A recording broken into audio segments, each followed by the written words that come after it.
Yang terhormat Bapak-Bapak, Ibu-Ibu, salam Pancasila. Bapak-bapak, ibu-ibu yang melihat video saya ini, tolong jangan lupa subscribe, like, dan di-share. Sifatnya gratis. Saya akan mengomentari 4 orang terdepak dari kepengurusan Majelis Ulama Indonesia. Jadi baru-baru ini terjadi pergantian pengurus Majelis Ulama Indonesia yang telah terpilih sebagai ketua umum adalah ketua umum Majelis Ulama yang terpilih Miftahul Ahyar. Dan ini dari organisasi dari NU, Nahdlatul Ulama, menggantikan Ma'ruf Amin sedangkan Ma'ruf Amin menjadi penasehat.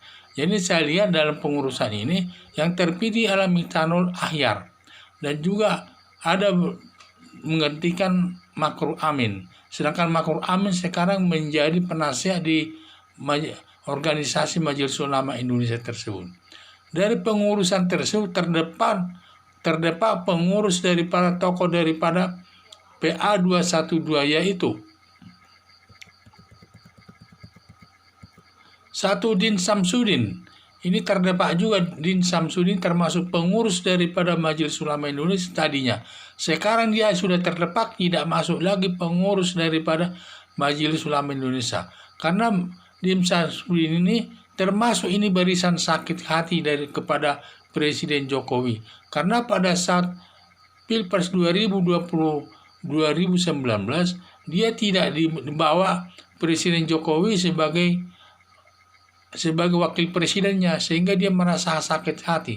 Dan juga dia pendukung khilafah yang bertentangan dengan Pancasila sebagai dasar negara. Dan dia setelah dipecat setelah dia sakit hati, tidak dijadikan dia sebagai wakil presiden oleh Joko Widodo, maka dia membentuk organisasi Koalisi Aksi Menyelamatkan Indonesia.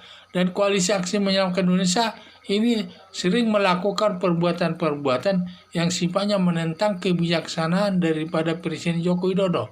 Dan dia selaku ketua Koalisi Aksi Menyelamatkan Manusia, pada saat itu pernah dia melakukan demonstrasi pada waktu demo buruh yang melakukan penolakan daripada Omnibus Law. Dan 3 anggota daripada Koalisi Aksi Menyelamatkan Indonesia ini ditangkap polisi, yaitu antara lain Syahganda Nenggolan. Masih ada 2 lagi ditangkap. Itulah saya lihat. Jadi semua tindakannya sering bertentangan dengan kebijakan pemerintah. Apalagi dia didukung dapat salah satu anggota Gatot Nurmantio, mantan Pangap tersebut, selalu vokal kepada Presiden Joko Widodo. Dulu Yusuf Martak. Ini sering juga menantang daripada kebijakan Presiden Joko Widodo, di mana pernah dia memimpin demo untuk rencana undang-undang HIP. Katanya dia menggandeng bersama MUI dan Muhammadiyah dan Nahdlatul Ulama melakukan demonstrasi menolak daripada rencana undang-undang daripada HIP tersebut. Karena ada dugaannya kalau nanti berlaku dari RUU HIP tersebut, Presiden nanti akan diduga menghidupkan PKI lagi. Padahal hal tersebut tidak masuk akal. Karena di dalam pemerintahan ini masih berlaku ketetapan daripada MPRS nomor 25 tahun 1966 yang melarang berdirinya Partai Komunis di Indonesia ini. Sehingga tidak mungkin hanya dicari-cari alasan itu untuk menentang kebijaksanaan daripada Presiden Joko Widodo. Dulu Tengku Zulkarnain, ini juga terdapat ini Tengku Zulkarnain. Ini terakhir ini terkenal dia menghina Ustadz Jawa. Katanya kerisnya ditaruh di belakang, omongannya kurang baik. Padahal setiap budaya masyarakat Indonesia punya budaya berbeda-beda. Ada yang halus, ada yang kasar, dan lain sebagainya. Karena orang Indonesia itu harus kita bersatu. Tetapi dia menghina daripada orang Jawa. Katanya orang Jawa itu kerisnya ditaruh di belakang.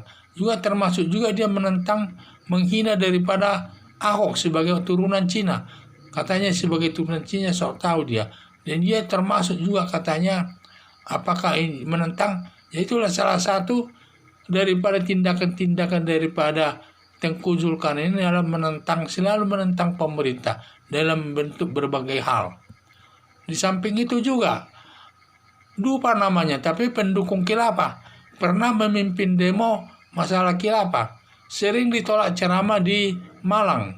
Jadi keempat nama tersebut sering menentang kebijaksanaan pemerintah Joko Widodo, bahkan ingin menjatuhkannya. Padahal mereka termasuk penyelenggara aparat negara. Penyelenggara aparat negara berarti dia mendapat gaji daripada negara. Seharusnya dia harus mendukung semua kebijaksanaan daripada Presiden Joko Widodo yang diangkat masyarakat secara langsung. Karena dia presiden yang sah, yang oleh presiden diangkat oleh masyarakat, seharusnya semua masyarakat termasuk anggota MUI tersebut harus mendukung kebijaksanaan daripada Presiden Joko Widodo, bukannya menentangnya.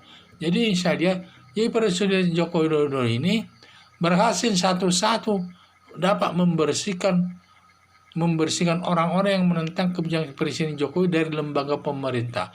Jadi saya lihat dia ini termasuk berhasil ini membersihkan daripada pengurusan Majelis Ulama Indonesia ini yang sering menentang kebijakan daripada Presiden Joko Widodo. Sekian dan terima kasih.